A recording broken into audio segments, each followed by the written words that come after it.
Wheel of Genre, the show for readers who know that everything is true. Everything that everyone has ever thought. Each month we spin the wheel and land on a different genre, author, or idea. And right now we are reading books about AI, including this one, Philip K. Dick's Do Androids Dream of Electric Sheep? I'm Zach, and this week I'm really interested in talking about emotion. Feeling that kind of emotional connection to a soulless mass of grinding gears. You know what really grinds my gears? I'm Bob. I'm interested. I'm not so interested in the perennial question, is Rick Deckard an android? But I am really interested in the uncanniness of this book, and not just robots and androids, but uncanny scenes. I'm also really interested in Mercerism. Well, before we start talking about this, what do we know about Philip K. Dick? A lot at this point, it feels like. Not very much. I feel like I read more and more and know less and less. I think this is our fourth book together, Zach, with Philip K. Dick. I believe we've read Dies Irae, we've read Dr. Futurity, we've read a few short stories too, The Faith of Our Fathers. Oh, I guess this is number 4. So third novel, fourth story, Philip K. Dick. Yeah. Together. Forgot about Dies Irae, one of my favorites. It's a good one. Well, something that we've seen in all of those other books that you mentioned is he adds a real Gnostic flavor to SF. So, frequently there's this idea, we've talked about this before, but frequently there's this idea of that we have this everyday world that you and I are living in, but in some sense, the everyday world is unreal. And oftentimes what he likes to do, his recurring motif, I guess you could say, is contrast that to a different kind of world, perhaps a spiritual world where something else is in control. So rereading this novel, I had that kind of motif in mind. It's not quite there. Or is it? I think it's very much there, Zach. I'm very excited you mentioned this. So before, when we did Dr. Futurity, we were reading about his 1977, I believe, address at Metz, where he was asked to be the keynote speaker in France for this. It was their guest of honor, and he did a speech. He titled it If You Find This World Bad, You Should See Some of the Others, 1977 at the International Science Fiction Festival. And so he had this idea that he told everyone at length, people got kind of freaked out. What are you telling us? That I'm not just writing science fiction about parallel worlds or whatever I'm fitting into my stories. I'm actually experiencing parallel worlds and trying to communicate them through science fiction, which I believe is a very not just a medium for creativity, but a medium almost for spirituality, to try and wake myself and wake others up to a very, not just a reality that he has conceptualized, but a reality that he says he has slipped into through kind of awakening himself or unremembering. So he's remembering these positions in parallel universes through writing fiction, through different what we would say are hallucinations, but what he called visions. And then he portrays them in these books. And I think you're right. It feels like it's kind of hidden inside of Do Androids Dream of Electric Sheep. It's not at the surface level, but I think it's in there somewhere.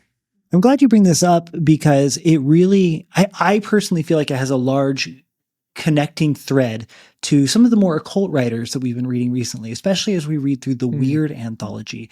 Authors like Algernon Blackwood, for example. A long thread that runs through occult philosophy and some of the stories we've been reading is this idea that active imagination is real on its own terms. It's real in in our consciousness. What happens within our active imagination has real world effects. And for a lot of people, there's this idea that what is writing a novel but a long exercise of active imagination on paper. And I think it's really interesting to think that he's not just telling stories, in what he's telling himself is doing, what he's feeling. He's not just telling stories. He's actually changing reality in some way through these stories and rewriting himself and his place in it. Really interesting. And it goes, people say woo-woo things, like I'm channeling the muse. It's God's talking to me and I'm writing that down. I'm accessing some certain part of myself that's outside of my consciousness while I'm writing. But he's going even further than that, saying, no, I'm actually accessing this other dimension that I am currently in. Another version of me is in it. And through this kind of weird slipstream of relation between there and here, I'm putting it down on the paper. And through that, I'm going to wake other people up and we're all going to ascend to in his conception of this, there is kind of a hierarchy. We're not at the worst, we're not at the best, but through learning how to climb back up, we can kind of ascend. And again, I think that is one reason why that is inside of this book. A big part of Mercerism is about ascending and descending, and a big part of Philip K. Dick's ideas are about ascending through these parallel universes. I think another part, when he talks about orthogonal time, as he calls it, or what we would say just parallel like sheets of reality, that this programmer and anti-programmer, he kind of compares to a god, can move these sheets, move these situations, move people in and out of these different universes. In the address, he gives a comparison to servants working in a mansion. And there is the master of the house who is tired of seeing the same paintings again and again and again. So he asks these servants, okay, change the paintings so I have to see something new every time. And they run out of options because they only have so many paintings. So they start just replacing little bits by bits. And he says that our experience of having like a synchronicity or having something that says something uncanny that makes us feel, this is odd, this is off, is the same experience of the master of the house looking at that painting and saying, was there a tree there before? And, someone has painted it there just that afternoon. He also gives the example of when you go to flip on the light switch, and if it's actually on the other side of the room, you've thought for years and years that it was right there, and you go to the wrong place. It's moved. He feels like a moment like that is when it tells you the programmer has shifted something. Bob, I in no way mean to undercut everything you just said and the worldview that Philip K. Dick is presenting, but we got to talk about the drugs.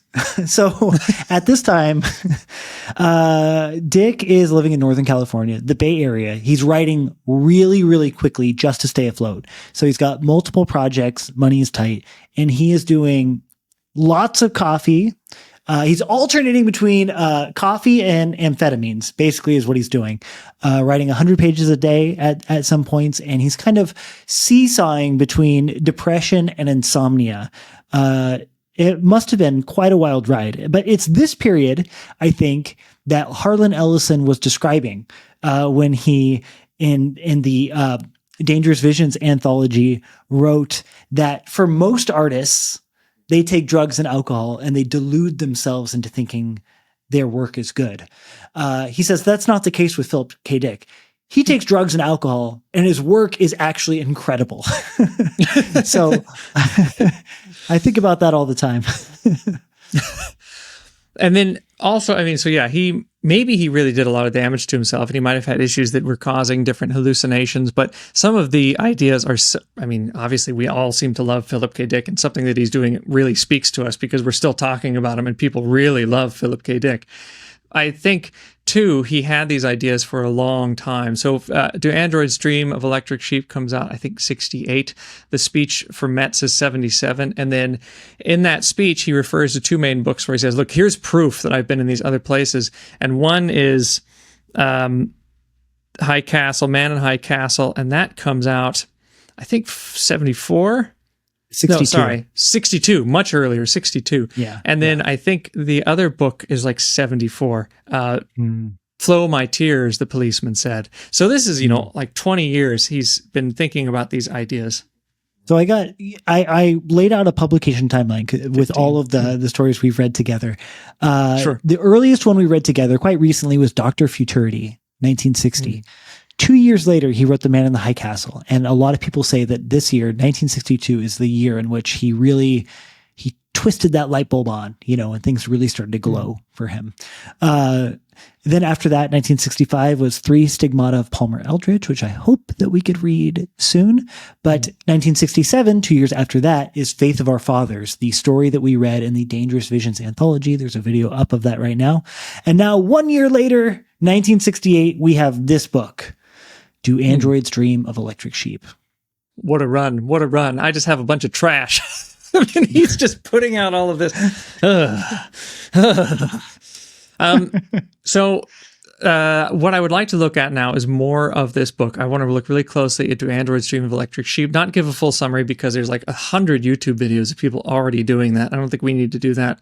But I want to give a quick little summary to come up to a certain scene that I'm really interested in. Again, uncanniness. So we have Rick Deckard. He's a bounty hunter. He's going to kill all of these Nexus 6 androids that seem to be far more intelligent, far more dangerous, just far beyond the capacity of any androids they've had in the past. And this is a strange future after World War Terminus, where there's almost nobody left on Earth. It sounds like a zombie movie, and it's a weird book because it will tell you how desperate things are, and then it will go to something hilarious, and you forget how desperate things are. But it's a situation where, like, not just one street is deserted, an entire suburbia will have like one person living in it. It's really disturbing. So after this, there's so much nuclear fallout that it's causing people, it's hurting people's brains. They are losing the ability to do certain things. A lot of people have moved to Mars, and if you go to Mars, you get an android for free. The government's giving people androids for free. But then the androids have gotten dangerous. Some of them have come to Earth, and so that is what Rick Deckard is trying to deal with. He's trying to put down these, or retire, which is basically just murdering these life forms, these Nexus 6 androids, because of violence they have committed on Mars and now on Earth, and they are a threat to people, and they are hiding as regular people. Anyway, in the process of trying to kill these androids, there are so many weird moments that just seem almost unnecessary, but really interesting, where it's like, okay, is Rick Deckard an android? The android tells Rick Deckard, you're probably an android. Rick Deckard says, no, absolutely not. And then we zoom in again. They have, like, when he's trying to kill Luba Luft, the opera singer, she calls for help. The help that shows up is an android. Then the android lets Rick Deckard make a call. Rick Deckard tries to call his own police office. He gets through, and then there's just nobody on the video phone. When he calls his wife, they let him call his wife. It's somebody else completely. And they've driven him to this other police precinct, and he says, where on earth are you driving? This is in the wrong direction. They said, nope, the place you're talking about is an abandoned building. Yes, they have kind of orchestrated this to make Rick Deckard doubt himself, but also it's so many weird things of, like, uncanny situations of, has Rick Deckard's reality completely shifted? Right. I think that moment right there is like the quintessential Philip K. Dick moment. If I was to show anyone anything from Philip K. Dick, it would be that. And I think part of what makes it so fascinating is that it's a shift that has no real long-term effect on the plot. It's not like the turning point of the novel. It's not any kind of denouement. It's just another step, just a momentary lapse of total identity dissolution, of reality dissolving away. And then it comes back. It reassembles itself, and we continue on with the plot. It's interesting and exciting because it's fundamentally like an experimental fiction move to make. You know, it's something that calls into question, I think, things that are probably some of the most sacred things in a book, in most books. You know, who is the narrator? Who is this character? You know, what is this setting? And then what he does is he just wipes them all clean just for a moment to really make us question everything. But then he puts them back. And the thing is that even if the plot on a narrative level isn't particularly impacted from this moment, the kind of emotional wave, the feeling of weirdness, of uncanniness, the feeling of uncertainty, schizophrenia, I might even add, it lingers there. It stays with us. The shadow of it is haunting the text after it. And it's the shadow that makes us question, obviously, okay, you know, who's real, who's not, who's an android, who's not. That's an interesting question, but I think also how reality really functions, because these androids have built their own reality. You know, it's shocking to us, the readers, as it's also shocking to Rick when he's being driven in the opposite direction. He even says, 2 parallel police agencies, ours and this one, but never coming in contact until now, or maybe they have, and this is just the first time I've ever noticed it. It's strange, but yes, they have built their own police agency, but then also they've even tricked a human into working for them. So it's not just this weird thing where we feel like everything is uncanny, but also how much artificial intelligence can kind of build a nest or build a reality, and then we can even enter into it and not know that we're a part of it, because even Phil Resch, the other bounty hunter who is accused of being an android, is confused about the whole situation. And there are like 3 or 4 stories about what he really is For example, Inspector Garland, who turns out to be an android, says, "Oh, poor Phil Resch. He doesn't even know. He has these implanted memories. He was also on Mars with us when we came down here, but he stayed longer to have those memories implanted into him. He has no idea he's an android." Then Rachel Rosen eventually says, "No, he's someone that he's a human." She gives an explanation why, but he has his own story. He says, "I have a squirrel. I love that squirrel." Luba Luft also accuses him of being an android, but when he's tested, it seems like he's human. So it's weird that androids can say, or artificial intelligence can say a reality, we start to believe it, and it shifts not just who's an android, who's human, but where is reality even coming from? Is it coming from humans, or is it coming from androids and artificial intelligence? I think that part of what's so good about this is that there's no real easy way to test with any finality. Like, you have to do a bone marrow test. Like, it's not just a matter of like, oh, if you just pop open a panel in the back of their heads, you'll find chips and stuff. You have to actually do like a bone marrow test in order to determine whether they were androids, which makes you wonder, like, if we're getting all the way down to the level of bone marrow, the verisimilitude to human beings, to actual, real life born flesh humans, like, at what point is there any difference? You know what I mean? I agree completely. I wanted to ask you, like, I felt some of these scenes where they're interviewing the androids. Those are the famous scenes from the movie too, and you see them. But it's the bounty hunter doing the Voight-Kampff test, the empathy test, asking all of these questions. I felt so nervous. I was like, oh my God, what if I answered these questions incorrectly? I don't even think I could answer them well. Luba Luft, she goes into a semantic fog, he says, because the questions are so hyper-specific. And she's like, okay, what is going on to me here? Are you talking about Curry from the last 3 questions or Curry from this question? And when he interviews Rachel Rosen, I just felt like I was going to get caught up in not being human anymore. I was wondering, did you feel like on Deckard's side, on Rachel's side, or did you also feel a little bit nervous for yourself reading these intense human finding interviews?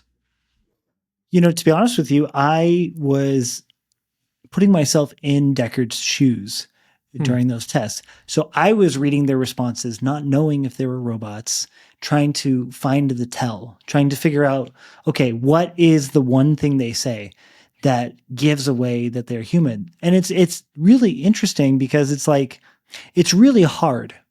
Like, I think what both of them are trying to do is either to simulate emotion, which it says they've now have the ability to simulate emotion, or they're trying to intellectualize emotion in order to, I guess, confuse the sensors, to provide a cover for the fact that their bodies are not showing these kind of involuntary reactions.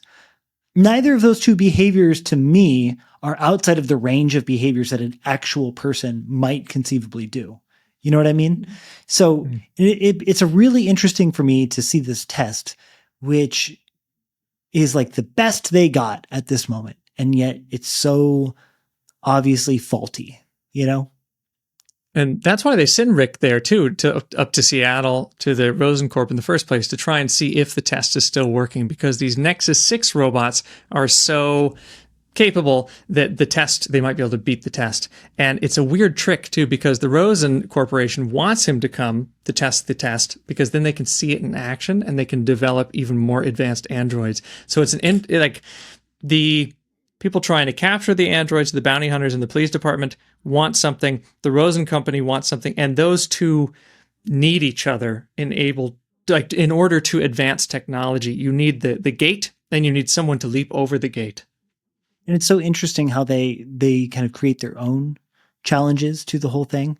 I mean, with these robots, like the task that Rachel Rosen has really set herself is to create a sense of empathy in humanity towards the robots. And it's this really interesting thing, this idea that, like, empathy should be a thing that is from a person to a person. I think that's like a basic definition of empathy that we would all agree upon today. But when you have a robot person, it should be impossible. Theoretically, it should be impossible to create a sense of empathy. And the turning point of this book is when Deckard sleeps with Rachel illegally and then starts to have feelings for her, starts to have empathetic feelings for her. Of course, it's almost like a femme fatale move. You know what I mean? Like, she reveals quite callously that she's just using him in the same way that she's been using several of these other detective types who go out and hunt down these robots to create this sense of empathy. Because once you've implanted that seed in the bounty hunter's mind, it is now a challenge for them. It is now challenging for them to go ahead and retire these bots.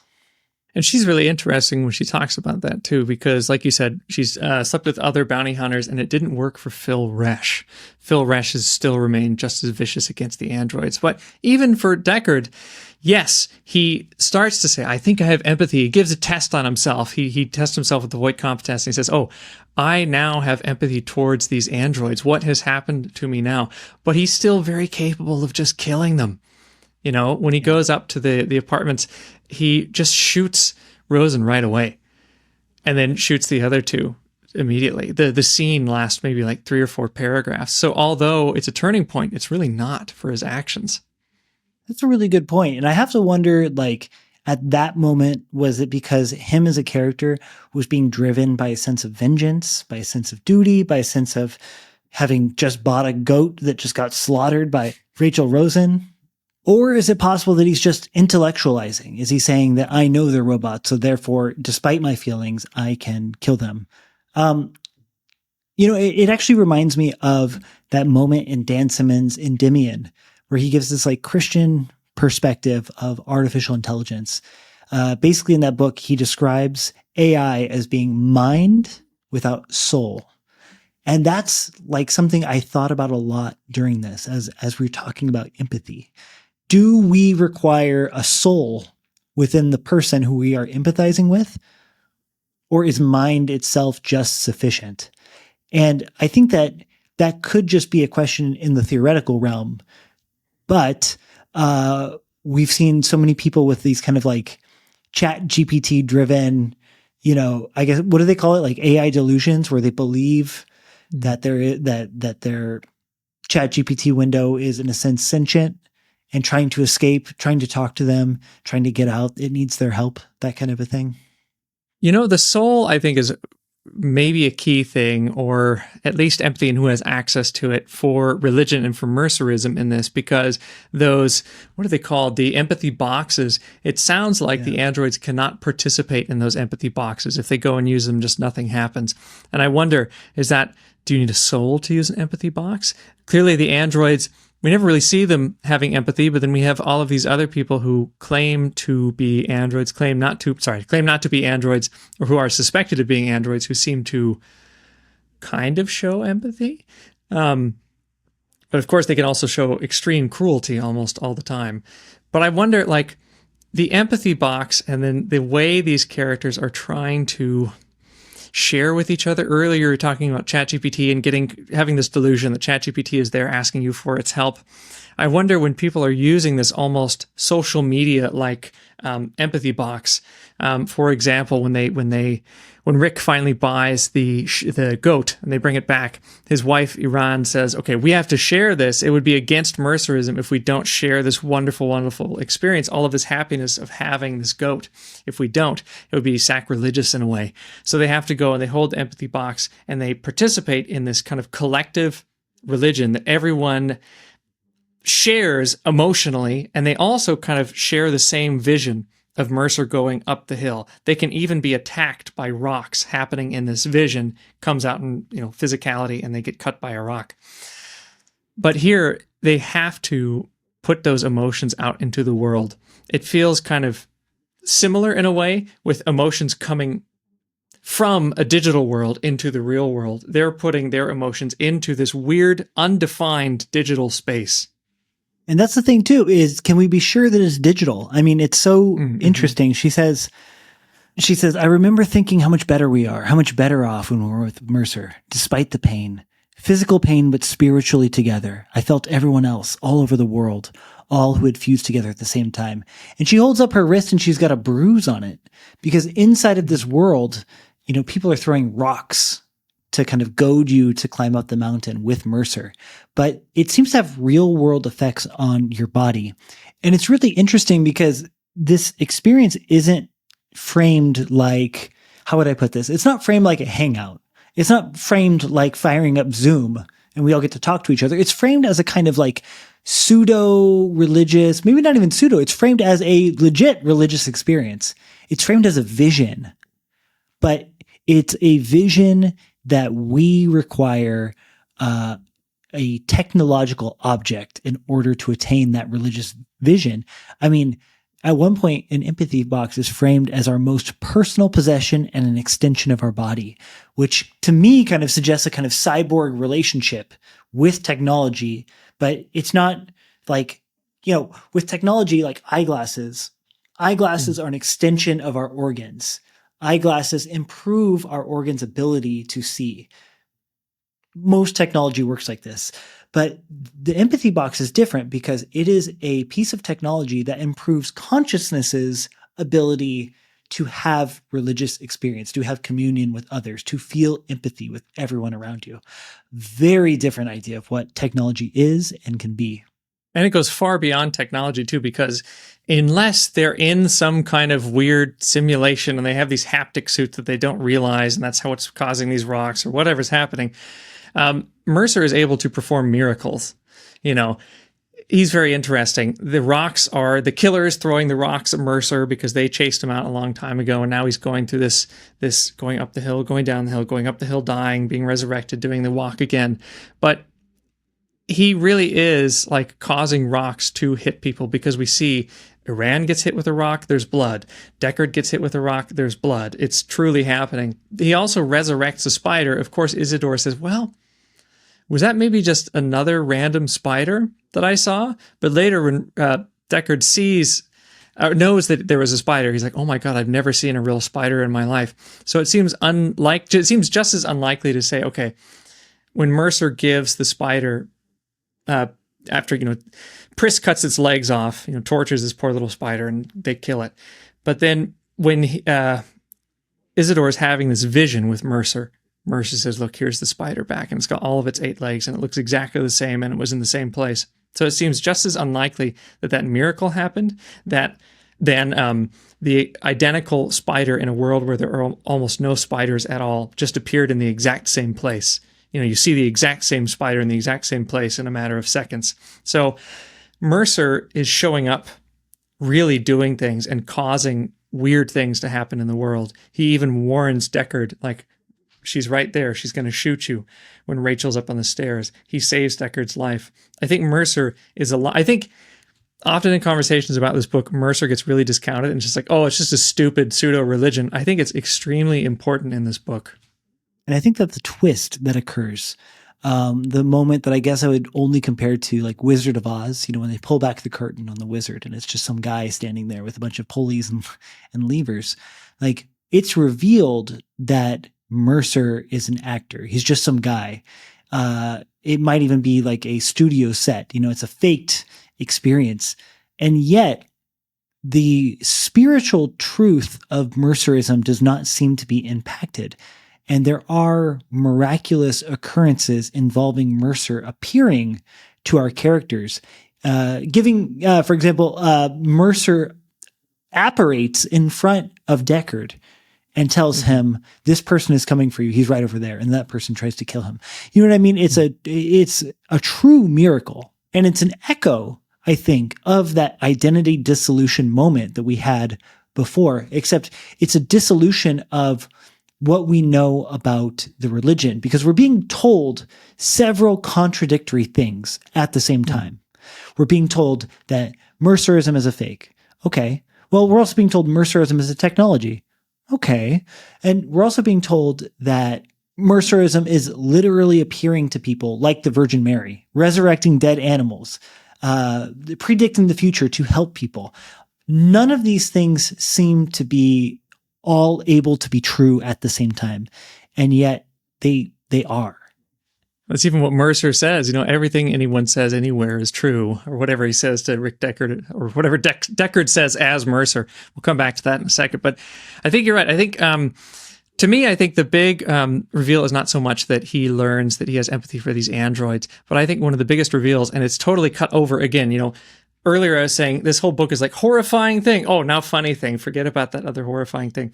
I think the reveal that Buster Friendly does, everyone's been looking forward to it. They watch Buster Friendly because he's on TV for like 14 hours a day or something like that. He says, I've got great news for everyone. I've got a big expose. And when he finally does it, yes, they say, look, we took pictures we have these pictures of Mercerism, of Mercer going up the hill, and we've zoomed in, folks. And he says, when we zoomed in, we actually see it's a film set. And even better, we went to Mercer's house and we interviewed Al Jerry. And he says, it has often been said by adherents of the experience of Mercerism that Wilbur Mercer is not a human being, that he is in fact an archetypal superior entity, perhaps from another star. Well, in a sense, this contention has proven correct. Wilbur Mercer is not human, does in fact exist. The world in which he climbs is a cheap Hollywood commonplace soundstage which vanished into kipple years ago. I think that is a very interesting part of this story that, again, gets almost pushed aside. And Isidore, who is a parallel character to Deckard, I think that's often forgotten too. They're parallel characters because they are both point of view characters. Isidore still believes, he's like, what? Mercerism, this thing I believed in for so long, is not true. I still am trying to believe. And he starts to doubt. Mercer comes and appears to him and proves to him with a miracle, no, I'm still true. And I think the conflict between Buster Friendly and Mercer, again, are really similar to PKD's exegesis and what he talks about at Metz. So you know how he talks about the programmer and the anti-programmer, or the programmer and the dark programmer. I've always kind of imagined them like death and the night. They're playing chess. They meet up, they play chess because this programmer and anti-programmer, they play chess, and that defines reality. When we are first meeting Buster Friendly and Mercer, it's from Isidore's perspective, and he says this: Buster is the most important human being alive, except, of course, for Wilbur Mercer. But Mercer, Isidore reflected, isn't a human being. He evidently is an archetypal entity from the stars, superimposed on our culture by a cosmic template. I think he really is, in this book, an archetype. He is an archetype that was just a random guy, that failed actor, Al Jerry, somehow ascended to becoming an archetype that affects the whole collective, because everyone can see him, everyone experiences them, and they get some kind of energy out of it. And I feel like the archetypes that are emerging in this story are that programmer and anti-programmer, are Buster Friendly, who is trying to take Mercer down, and Mercer, who is trying to move things forward. But Buster Friendly is that counter player moving the pieces to try and fight back against him. There's like an interesting Easter egg here, which I don't really know what to make of. Al Jerry, the person who plays Mercer, is like clearly and obviously a reference to Alfred Jerry. Alfred Jerry is a symbolist writer from France. He coined the term pataphysics, a kind of spin on metaphysics, and he was most famous for his work Ubu Roy and the Theater of the Absurd. So he's a real like absurdist French, almost conceptual type of writer. I can't tell if PKD is trying to just, throw an Easter egg there just because he likes Alfred Jerry and he wants to kind of, use his name, or if he, in some sense, is trying to color this world to try to make a kind of wink and knowing reference for readers who can catch it. I'm not sure.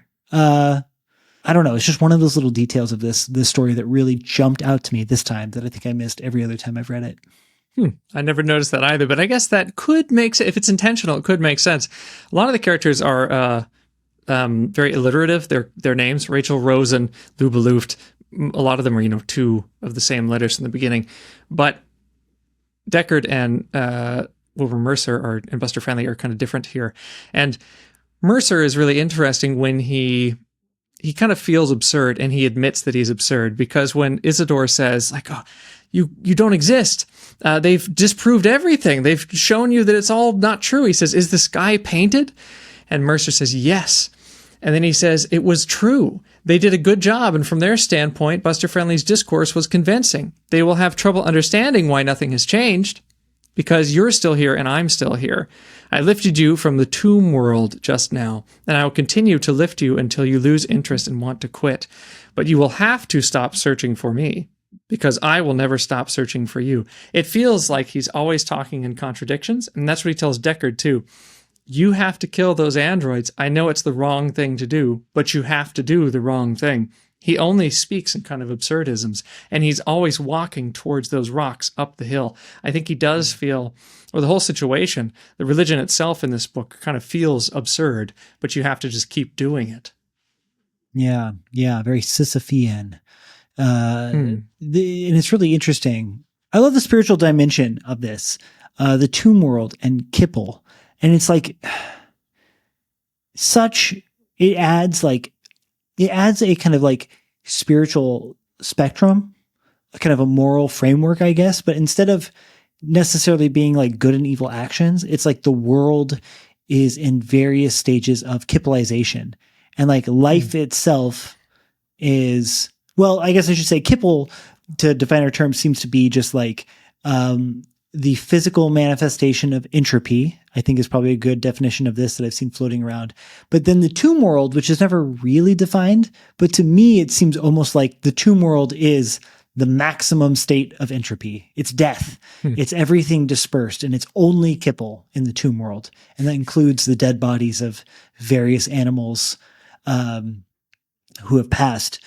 So there's this sense in which like what we have is a kind of spiritual framework, a spiritual hierarchy of action that PKD is giving us here, in which things that are living need to unkipple the world. And then like the kind of evil end of this framework is things that are kippled. And I think it's like not a coincidence that the main thing that seems to differentiate androids and humans, physically they're the same, but spiritually, the androids seem to be unable to recognize kipple, seem to be unable to get rid of kipple.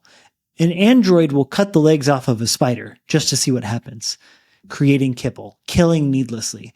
Or think about the furniture in the girl's room. Isidore says, look, all your furniture is rotting. There's trash everywhere. We can go from apartment to apartment in this empty building and get you all new things, a desk from here, a sofa from there.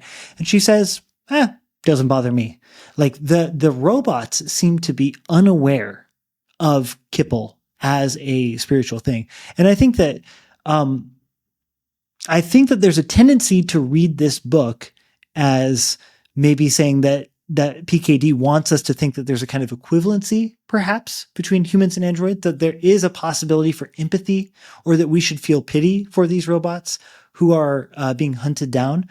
But I do wonder if the spiritual dimension being presented here makes the robots fundamentally inferior, fundamentally aligned with death, as opposed to the living humans.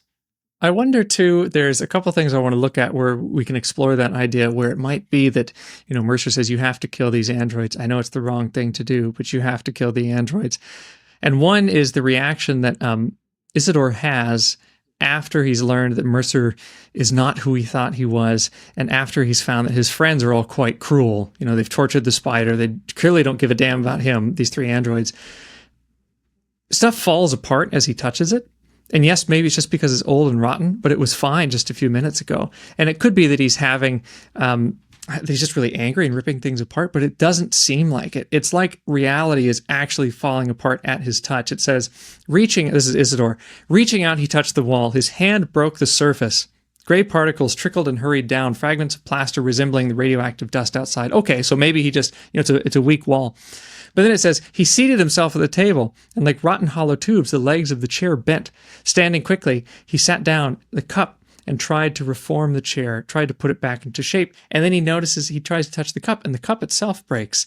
everything around him is just crumbling, and it hasn't before. It could, but it seems like now his reality has been jeopardized. Now the actual physical reality around him is jeopardized at his own hands. I think, too, Isidore, while these strange things are happening, whatever's happening, if he is having some sort of power there, I'm not sure, but he's very smart. And he's constantly called a chicken head. He has, in this future, the radioactivity can hurt your brain, and he has not been able to pass these intelligence tests. So he is now a chicken head. He's of inferior intelligence. But I think he's the smartest character in the book. He seems to really figure out what's going on, and everyone tells him, no, you're an idiot. You don't understand what's going on. But he seems to see what is at stake for everyone in this terrible, terrible post-World War terminus world. He recognizes this war between these two, what I'm saying are the programmer and anti-programmer, but they're just Buster Friendly and Mercer. He says, why are they fighting? What is he trying to prove? Maybe Buster is jealous. Sure, that would explain it. He and Wilbur Mercer are in competition, but for what? Our minds, Isidore decided. And then he says they're fighting for control of our psychic selves. The empathy box on the one hand, Buster's guffaws and off-the-cuff jibes on the other, always saying the empathy box is nothing or that Mercer is nothing. And I think Isidore is such an interesting character. Again, the two main POV characters are Rick Deckard and Isidore, but Isidore is always forgotten. No one talks about him because he's not the hero of the story, apparently. But there's a strange parallel scene between two scenes that are parallel. And the first one we see is when Isidore, he's a vet tech for airsats animals, so for electric animals, and he goes and he finds his cat, and he's going to try and repair the cat. The cat seems to be having, experiencing its disease circuit, so it's like short circuiting. So he's going to open it up. He's trying to figure out where its insides are. He's going to figure out the wires. He's like, what's happening to this robot cat? I'm trying to save it. And when he brings it back to the other guys that he works with, they say, oh, you chicken head, you didn't realize it's a real cat. And we could have saved it if you had brought it here earlier, and it wasn't, if you didn't try to repair it like a robot. So he has been tricked by a real cat, believing it to be a robot. But at the very end of the story, it's a very strange, almost like pointless. It feels pointless, the end of the story. When we get Rick Deckard, he goes and finds the toad. Yes, he becomes Mercer, and he says, I permanently fused with Mercer. He's even recognized as Mercer. He says, yep, I can never unfuse. But he brings back this toad, and he's so excited because he thought toads were extinct. He brings it back to his wife, and then he shows it to her, and he's also mistaken because she opens up the frog, just like Isidore was trying to do with the cat, and she says, look, it's not a real toad. And she says, maybe I shouldn't have told you. And Deckard says, no, I would want to know. I think it's strange that they have these exact kind of parallels, but they're opposites. And they seem to come to very different conclusions and different...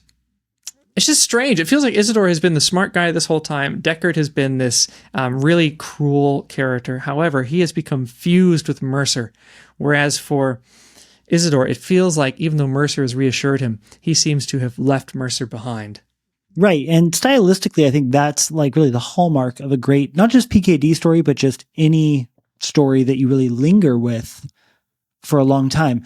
A kind of unwillingness to be allegory. You know what I'm talking about? Like we can clearly see the parallel construction, and yet we recognize that it must mean something, but we don't know what exactly it means. If we read it and immediately got the message, I suspect that we'd probably forget the book within a week. You know what I mean? We wouldn't linger on it. But when you have this kind of symbolically loaded process of transformation that leaves you fundamentally alienated from meaning itself, fundamentally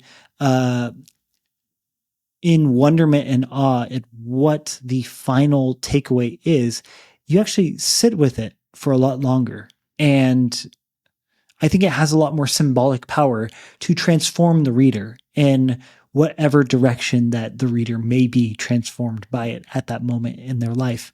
You know, another classic character, I think, from the history of literature who operates on a very similar wavelength is Falstaff in Shakespeare's Henry the Fourth plays, as well as The Merry Wives of Windsor. Falstaff is a character who you cannot pin down to any one meaning, any one message. He is just, he is the joke. He is the Joker. He is the knight. He is anarchy. He is honor. He's all of these things. And he's a character that is fundamentally undefinable. And yet he is consistently, perhaps many would argue because of that, he is time and time again seen as people's favorite character in all of William Shakespeare. So it's the presence of these kind of lack of allegory, this anti-allegorical writing, I think, is what I pick up in PKD that makes me love him.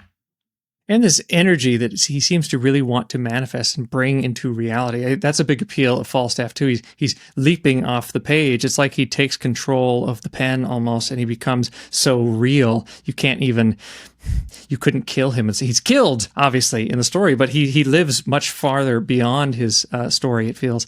And there is, I think, a similar energy at work, even though some of these characters are totally absurd. They're ridiculous. Like Wilbur Mercer seems crazy. He's Al in this old lot. He's been proven to not really matter or to not exist. Buster Friendly is this ridiculous character on the television, but there's an energy behind them and behind what PKD is doing, I think, calling them, like archetypes from the stars that are just emerging and powerful, moving the story forward in a way. And I'm being unable to solve that or unable to put this parallel construction together and say what it means makes me really curious what he's doing in the other books too. Will there be kind of more of this programmer, anti-programmer, these two archetypes almost at war with each other? Will they emerge from PKD into other stories? When will we see them again? Because it seems they're so powerful. It's not just these repeating this idea, but it seems like they want to emerge into a story. And while they're not maybe fully formed in certain stories, are they going to come back? Or is this idea of his whole what he's saying in that Met speech, will that also come through in other stories? I think there's only one way to find out. We have to read more Philip K. Dick. Well, my only hope is that every book we read in the sequence of AI novels is as good as this one. Remains to be seen. I'll talk to you later, Bob. I'll see you on the top of the hill.